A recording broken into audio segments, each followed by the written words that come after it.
That's the ultimate desire. And there's a lot of things sometimes that companies need to get there. So they want to promote their products. They want to invest in sales and marketing. And a lot of times they just don't have that foundational aspects of the underlying operating business in order to make good, sound decisions in order to invest in those areas of the company that creates those super fans. There's a lot of companies that need more customer service, or they need that extra marketing to attract the right customers, or they need to spend money on cultivating those relationships with their customers and clients. It takes money. And some companies, they have an abundance mindset. Some have a scarcity mindset when it comes to what are some of those aspects that we can ultimately invest in, and are we willing to do it? And so for a lot of our clients, we're kind of helping them understand, do we have the capital? We hope they have an abundance mindset. We try to identify clients with abundance mindsets, but do they have the ability and desire to want to invest in the things that are going to help create these super fans? And they need to understand their finances, and it starts with accounting, really, to do that. But I am the world's biggest super fan. You're like a super fan. Welcome to the Business Superfans podcast.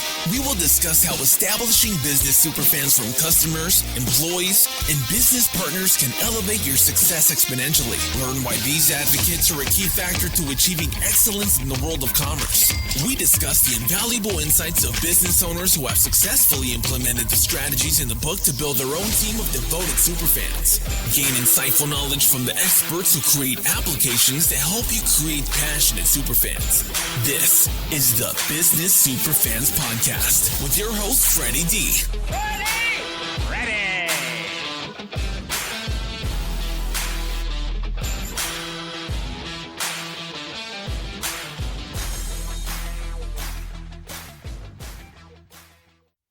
Hey, Superfans, Superstar, Freddie D here. In this episode 114, we're joined by Tom Dillon, CFO and seasoned financial strategist and the founder of Frak Finance. With a sharp eye for numbers and a passion for clarity, Tom helps small and mid-sized businesses turn financial complexity into confident decision-making. As a fractional CFO, he's guided companies through high-stakes moments like growth phases, acquisitions, and exits, always with a focus on data-driven strategy and results. From leading a $10 million e-commerce business to generating $3 million in a new investment sector, Tom's track record speaks for itself. Whether he's optimizing cash flow, structuring a deal, or decoding the financial roadmap, for an entrepreneur, Tom brings both strategic insight and hands-on experience. Get ready for an energized dive into the world of financial clarity and long-term value created. Welcome, Tom, to the Business Superfans podcast. How are you this morning? I'm doing wonderful. I'm sitting here in New York City, and it's always a pleasure to be here, and it's a pleasure to be here with you as well. Thank you. It's been a while since I've been to New York. Last time I've been to New York was 2007. And I went there with my mom because it was our 50th anniversary being in this country. So I'm originally from France, but I was 2 months old when we came here. And so we went back to celebrate our 50 years coming from Europe to the U.S. It's amazing. And this city in general is just incredible when you think about it from all the cultural aspects. And you look around at the diverse cultures all within one city, that they're all still intact. And it's really amazing. Yeah, New York is fascinating. I've gone there 3 times so far, so I need to go back. So before we talked a little bit, Tom, and about really, but let's get into really the backstory of how did Frak Finance come about and how did you come up with the company? But what's the backstory? Yeah, so Frak Finance, and it's short basically for fractional, but as you can imagine, the C is quite expensive. And so we settled for a little play on the word of frak, being fractional. And effectively, it was really born out of going back to my roots and a little bit of necessity. I think like a lot of entrepreneurs, they may find themselves with a desire to build something, create something outside of their own, but how they got there, whether they lost the job, or they just always had the desire since they were a kid, doing lemonade stands or passing out flyers to do yard work. And so a lot of it for us, I kind of told the backstory of who I am. My career started at an investment banking firm, William Blair. And then from there, ultimately kind of decided that I wanted to take a different journey. And the way that I really categorize, I guess, these aspects of my personal journey and other people in the financial world is some people are kind of pontificators. I was an analyst judging and criticizing other people's business decisions as I pontificated their decisions. And then you move into, or maybe you become an operator. For me, I joined a private equity backed company as their CFO and then was promoted to CEO and ran that for a little bit. And then I finally felt like I've earned enough ops chops here to go out and build something of my own. And in doing that, I actually tried to change the world and build a tech startup, which ultimately was a very difficult time during COVID to be launching an on-premise hospitality tech platform. And so we struggled, and I actually went back to my kind of roots and started moonlighting as a fractional CFO. So my first project was really born on a necessity. And I always kind of thought, hey, I said, if this doesn't work out, I'll always have this experience in finance that I could fall back on, which I'm good at and I really enjoy. But there's this kind of entrepreneurial desire in me that really wanted to go and build something that was disruptive, I suppose. During my time and that point in my career, you had a ton of companies that started, the unicorns, the Facebooks, the Ubers, the Airbnbs of the world, where you'd see your friends at these companies or trying to start other companies. And it's really sexy. It makes a lot of sense at that time in your young desire to be an entrepreneur to go and do this. It seems like that's the path. And so ultimately I realized that that's not the only path. And cash flow is actually pretty cool. And so I've kind of fallen back. It certainly helps. And so I've stepped away from kind of the disruptive technology world and more towards the entrepreneurs that are focused in on building cash flowing businesses. A lot of that stems from people that are doing something better. This model already exists, but I'm going to go and do it better. I'm going to build a better product. I'm going to service the clients better. Ultimately, I think that desire, that passion to go and do something better for clients because you might have had a bad experience or you want that level of service or that quality of the product out there in the market that you just can't access. So you go and create it. And so I think it's really interesting what you do with the Superfans, because with that, these businesses all rely on their customers or their clients that are ultimately being serviced better or have a higher quality product. And that's where it's interesting. I kind of wanted to tell that full story of how it came full circle, where I ended back into this world of SMB, these small, medium-sized business owners that are ultimately really focused in on their customers and their clients. And effectively, I've never thought about it. I never said it this way, but turning them into superfans. How do we create an experience that ultimately people are excited to talk about? Yeah, you can't buy that kind of PR, as we talked before the show. If you think of the sports team, when you got the super fans, they got all their faces painted, the jerseys, the bumper stickers, everything else. They're promoting that team. So if a business really takes the time to look at their entire organization, it starts with the leader, it transcends down to the team, that carries out to the prospective and existing customers, suppliers, distributors, complementary businesses.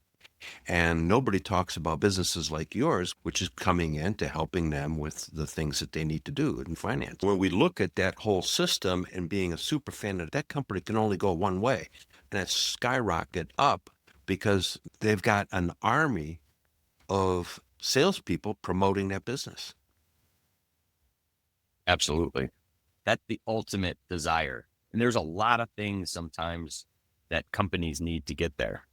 So they want to promote their products. They want to invest in sales and marketing. And a lot of times they just don't have that foundational aspects of the underlying operating business in order to make good, sound decisions in order to invest in those areas of the company. That creates those super fans. There's a lot of companies that need more customer service, or they need that extra marketing to attract the right customers, or they need to spend money on cultivating those relationships with their customers and clients. It takes money. And some companies, they have an abundance mindset. Some have a scarcity mindset when it comes to what are some of those aspects that we can ultimately invest in, and are we willing to do it? And so for a lot of our clients, we're kind of helping them understand, do we have the capital? We hope they have an abundance mindset. We try to identify clients with abundance mindsets, but do they have the ability and desire to want to invest in the things that are going to help create these super fans? And they need to understand their finances, and it starts with accounting, really, to do that. And so for us, it's not always the sexy part of the business, but it is a foundational aspect, like you mentioned, that we really enjoy doing. The finance part, you bring up an important part there, Tom, and that's the fact that a lot of businesses really don't do a great job, especially SMBs, really tracking their finances and planning out strategies for how they want to be able to go from a marketing perspective, an investment into their existing team, because that's not their world. Their world is they're doing, if it's a service-based company, they're doing a service. That's what they're good at. And they do sort of an okay kind of maybe wannabe finance job, because I've worked with some, and so I'm sure you have too, where you look at the books and you go, what happened here? These are things improperly categorized. They've got something else stuffed in there. But the bottom line, that gives them a invalid financial view of where they're at. Yes, there are some amazing stories, some that I won't share, some that I can share with regards to the aspects that you're describing. So messy books, we get it. It makes sense. And the reality is that there are no books. It's just, hey, here's my bank statements to their tax accountant. And it makes sense because when you think about how a business is born, once you have your service, your product, your first step is marketing. How am I going to find the right people? And then it's sales. How I'm going to actually convert these people. And then it's customer service. And, around the circle we go. What's last? At year end, I need my books. The accountant's asking for them. Where are they, or are they even right? And so a lot of times we understand why that's kind of the last part of the equation. But it's a foundational aspect to your point, where if they don't have good information, then it's very difficult to make sound business decisions. So we've had clients that were scaling unprofitable businesses. So they were providing services. I'm not going to name services or products, but they're scaling effectively unprofitable services. We didn't have the proper financials and analysis in line to understand it, but it was a very successful company that got to where they were, had a competitor come in and, create some pricing pressure, which led to the need to compete and market to these people and convert them in the sales funnel, continue servicing them, but without the real diagnosis or the real analysis of, can we do this sustainably? And so it has to be growth, but profitable growth. And so ultimately that can be a big, big issue. And it's something that for us, when we do that, we find those points of contention within the financials, the accounting. That's where we turn our clients into superfans. And there's two aspects. One, there's kind of cost cutting or the cost focused CFOs. Those are the ones that I just kind of mentioned. Those are the ones that are thinking about what are the issues? What's the leaky bucket? How can I plug those holes? We come in and we can certainly do that. And that's one way to create the superfans. The other way to create superfans is, for us, is really understanding what it is they want to do from a growth perspective, or where they want to exit the business and sell the company, and then reverse engineering the playbook, how to get there. And we focused in on both organic growth and inorganic growth, meaning growth through acquisition, so M&A.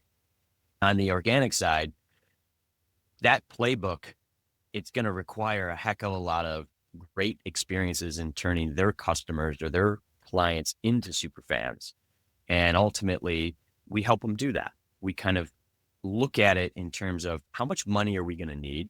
And at different points within these cycles of growth, Are we going to need to hire ahead of that growth so that they continue to get good customer experiences and so that they continue to be super fans? And so we really think about it from that entire circular aspect of the different departments internally as well as the experiences externally.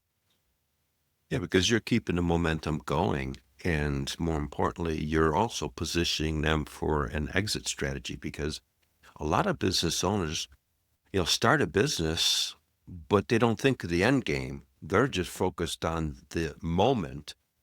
And the moment's great, but what happens if, unfortunately, something happens to that individual? The business just implodes. It's gone. I experienced that with a company. I happened to be there, and I was running the operations, and the goal was for me to run the company, and they were going to retire. Unfortunately, the husband was a husband-wife team. He had a heart attack and passed away. Oh, wow. And they had nothing in place except, luckily, I was there. And so I took over as the GM, and we grew that company, and we packaged it, and we ended up getting it sold. But had I not been there, that business would have been gone in 90 days.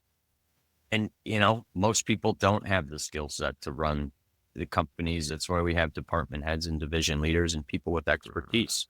And the ability to find people with that expertise at affordable rates was, you asked earlier why we got into the space. And that's why we knew that most people couldn't afford a full-time CFO or a full-time accounting department.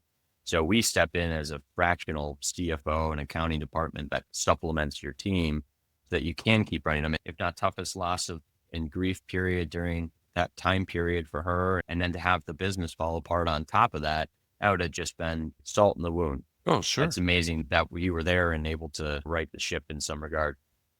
And we had to bring in a forensic CFO to fix the books because things were all over the place. And they never really paid attention. They had money in the bank. The bank account was never negative. They paid themselves a salary and were able to pay the team, pay the bills. Business was just hunky-dory. But in reality, for positioning, as we talked earlier, an exit strategy, whatever it is, it was a train wreck. Yes, we see that a lot. We have clients that we speak to all the time that are looking to exit, and we realize that they're just not ready. There's a lot of personal expenses that are coming in that need to have these adjustments done, or they're just not structured in the right way to realize the value of the company that they should. For example, let's just say you have a business that has 2 service lines. And within those service lines, you have various costs and you can do different accounting practices within them. And by breaking them out, your company might be valued based on one multiple for that type of service and another multiple for the other service. Well, this company just had everything under one. And then we've run into others where they don't have them categorized correctly. And so ultimately what that leads to is less enterprise value. And enterprise value means just the value you get for your company when you go to sell it. What is it valued at to someone else? What are they willing to pay for it? And why are they willing to pay one multiple for one business versus another? The same thing within companies. They might have different service offerings or they might have different products. And to think about it in that context, most business owners don't. And so preparing and positioning the company for sale, getting those books cleaned up, it does take time.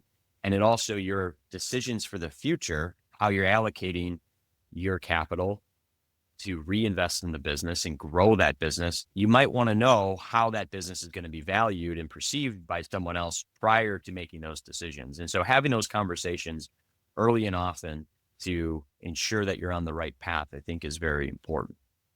Absolutely.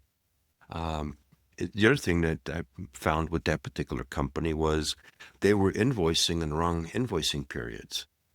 So I'm sure you've not run into that at all. What you bring to the table is very important for small to mid-sized businesses to get an outside source to come in and at least quarterly take a look at where you're at and give you some advice. If you don't have the funds to hire somebody on a regular basis, have somebody come in at least every 90 days and take a look at what's going on, because you can at least prevent hitting a big hole in the ground and doing a face plant because you didn't have the foresight to make sure your finances are where they need to be. That's absolutely right. You definitely want to have some assessment of what the books look like. Are the books, or what it's really called the chart of accounts, are they properly set up? The foundational aspect of, are we putting these expenses and these revenues in the right area, in the right category? That's the chart of accounts. And ultimately making sure that you've got the right chart of accounts, and then making sure that those books are set up in a way that also is reducing tax liability, and thinking about and working with the tax accountant and making sure that we're taking advantage of the tax codes that are out there. And so there's another aspect in terms of just making sure that the foundational aspects are setting the business up to protect what you work so hard for. And then from there, it becomes a little bit more strategic. I find the strategic and growth side of the business very interesting. Everything's a little bit different. By and large, it's the same, but it's the people and the processes within the team, and then the end market and the customers and clients all focused in on that brand messaging and the overall ecosystem of how you're going to accomplish everything. And that strategy to get there, I find very, very interesting. Yeah, it's like getting everybody into a racing rowboat where you've got the 8 people in the boat and everybody has one oar. And you got to get everybody going in one direction, and more importantly, in synchronization. Otherwise, that boat's not even going in a circle. It's just waddling, going no place. So that's what you're helping do from that perspective.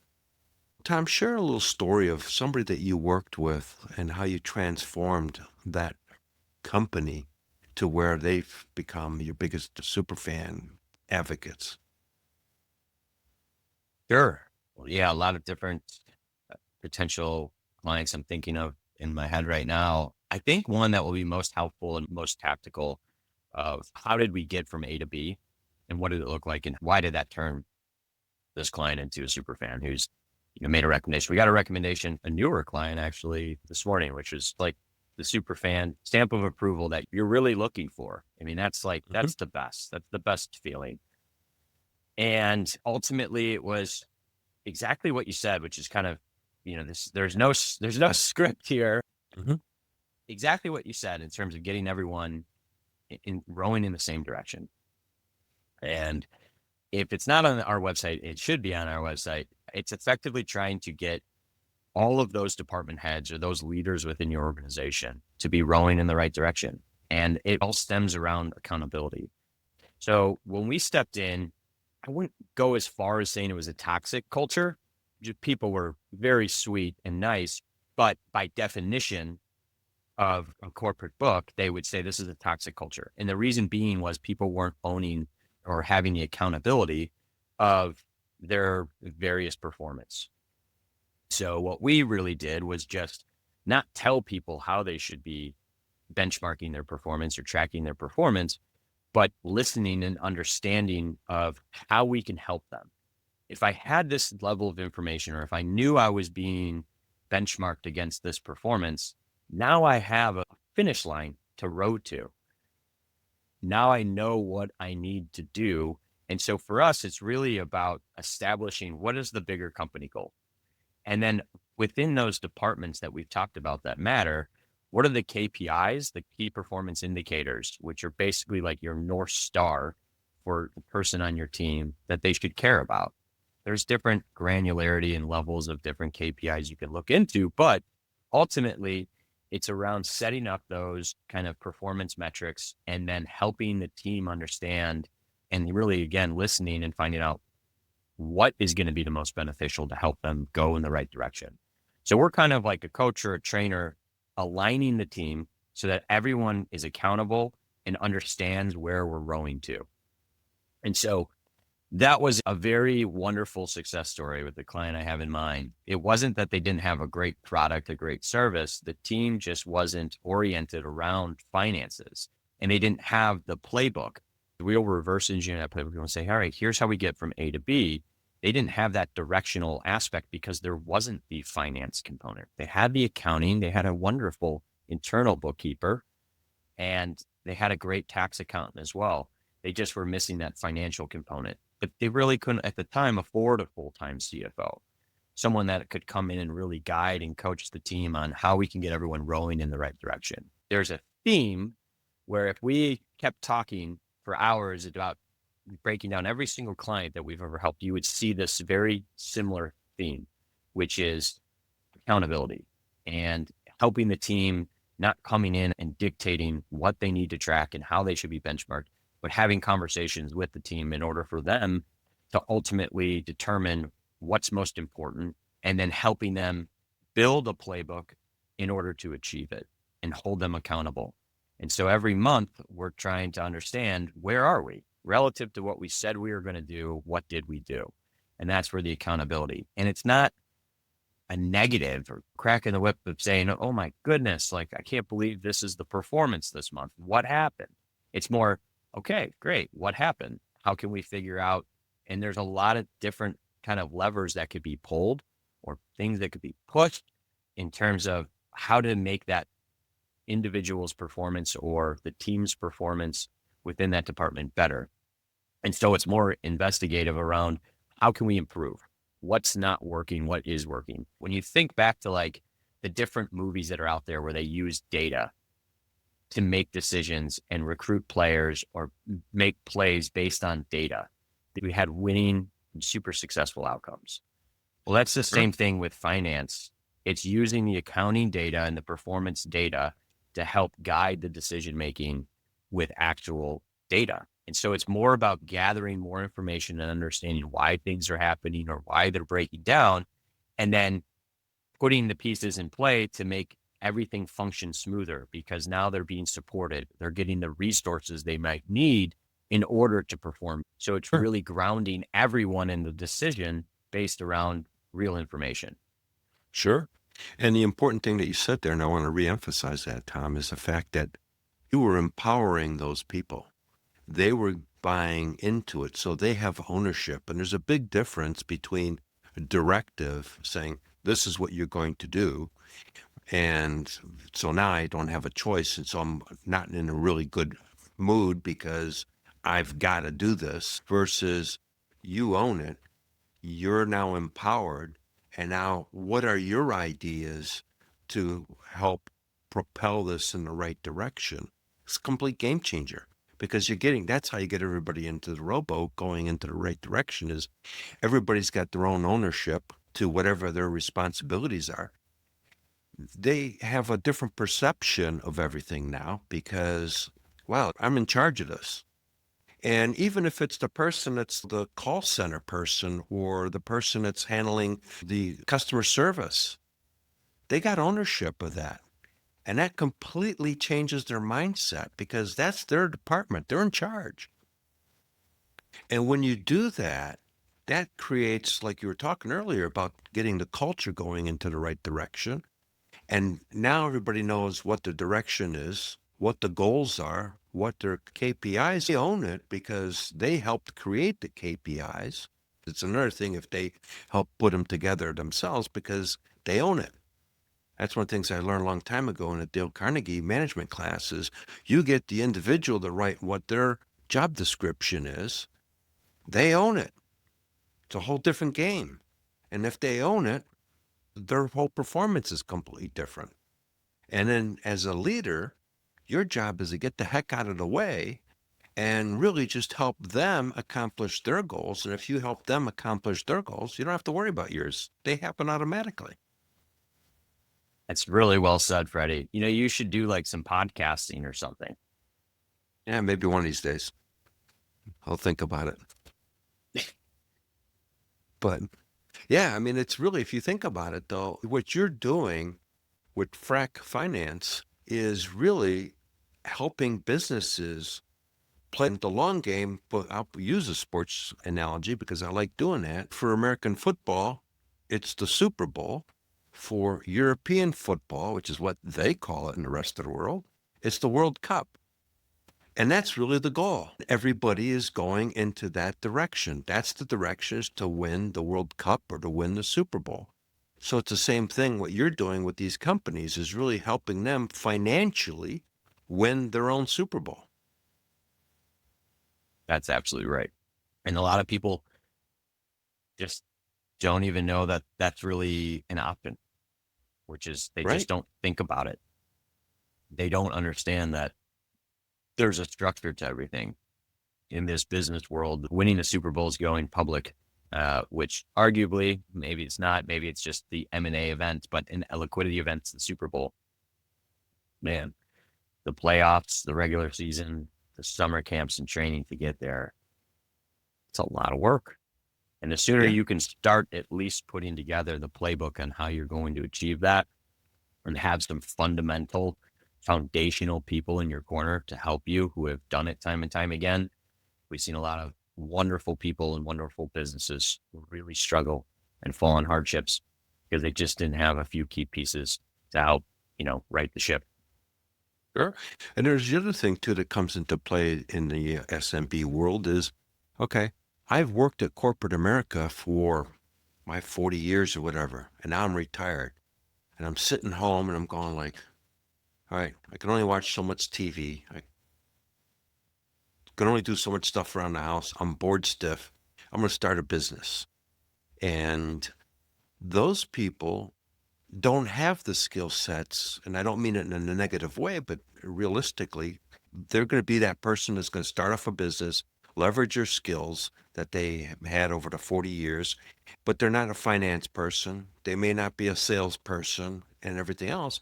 And I think that what they should really do is reach out to companies like yourself and help position what they need to do from a financial perspective as they're putting this together and as they're getting started, so they create the right foundation. They're going to be much more successful, and they're going to have a lot less stress because they've positioned themselves for success. Yeah, it's a lot easier to start with a good foundation and grow from there. There's no doubt. Because when you think about it, there's a lot of people that retire and then get back into the business world and they do okay, but those are a lot of ones that I've ran into that don't have all the skill sets. They're trying to generate some additional revenue. They may not be solid in their marketing strategy. I'm speaking about this because I think they need to reach out to people like yourselves that are doing fractional financial services, fractional marketing services, fractional sales services to help them really go in a direction. It'll shortcut everything. It's like buying a book and getting 20 years worth of experience in a book in a week. Well, I appreciate that endorsement. You know how I feel about it. Yeah. I want to share that because I think that's really important to drive home is, a lot of people try to do it the hard way, and there's a lot of ways you can shortcut to get to where you want to go and collapse the whole thing. Absolutely. So as we're getting closer to the end here, what's a takeaway that you can share with our listeners? I would say ensure that you have the right chart of accounts, that foundational accounting. Try to align the team around appropriate KPIs and limit them to one or two.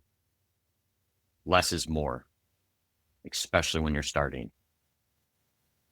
And if you need help, reach out to someone like us. It can be absolutely transformational, not just for you, the business owner, but for the overall team and culture. It's really wonderful to see everyone on the same page and rowing in the right direction. It's amazing what ends up happening to the clients and customers that they serve and creating the super fans out of the people that they actually want, because now they're focused on the right things, not the internal struggles and the game plan on the goals that they're trying to accomplish, but now they're focused in on actually serving, which is the most important thing in business. Who am I helping and why? And they get to focus on the right thing. Yep. Because it's not reactionary anymore. You're being proactive. And when you're proactive, it's a whole different game. It's, again, I go back to sports. You see the team that's high-fiving and jumping and excited and everything else, they usually win the game. The guys that are stressed out and frustrated and everything else, they always lose the game. You can tell sometimes in the very beginning of the game who's going to win, just by the physical and the emotions that they've got. in being proactive, you're going to get much better results than you would being in a reactive position. Yeah, amen to that, as well as if you're planning to ever sell your business, whether that be a succession plan to employees or to an outsider that might be a strategic or a competitor, start thinking about that. What does that look like? When is it going to happen? And what, most importantly, you're going to put it in the right person's hands, and have you set the company up to transition appropriately? You want to ensure that you have a transferable asset. And there are certainly companies that are valued more or less based on what their team looks like, how they operate, and the efficiencies there with having sound financial information to make sound decisions based on. So it's all important. It's all circular in nature that ends up ultimately serving the end customer and client. Yep. Great advice there, Tom. As we wrap up here, how can people find you? So you can reach out to me directly, Tom at frakfinance.com, or you can go visit our website at frakfinance.com. Yeah, we'll make sure that's in the show notes. And I believe you have something for our listeners as well. Yes, we're running a promotional aspect for your listeners that's going to be discounting our services at 15% off. And so we hope that is something that your listeners find beneficial, given that we know that we're servicing the SMB market and not everyone can afford the full price or a full-time person. And so trying to ultimately practice what we preach. Sure. We'll make sure that's in the show notes. Tom, it's been a pleasure having you on this Business Superfan podcast. Great conversation. You and I could probably talk on this stuff for hours. And I really appreciate your time.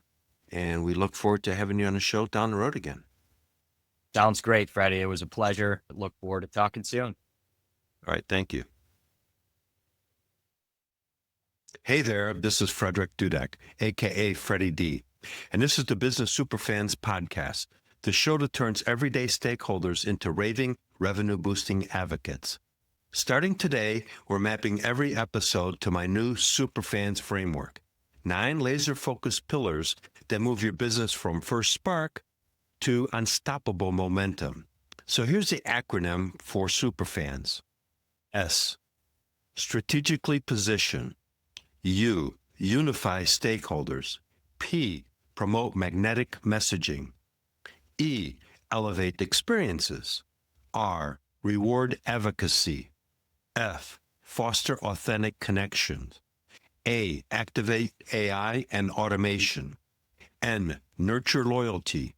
S, secure sustained success. Each week we'll spotlight one pillar, extract a game-changing insight from the given guest, and finish with the Superfans Success Spark. A single 24-hour action you can execute before the next episode drops. Follow along for the full 9-episode cycle. Collect every spark, and you'll have a step-by-step playbook to create superfans who drive raving reviews, rocking referrals, and raising revenue. Ready to dive in? Let's hit today's pillar and remember, one action, one stakeholder, one superfan closer. So here's your top superfan success spark from this episode. S, strategically position. So here's the top insight.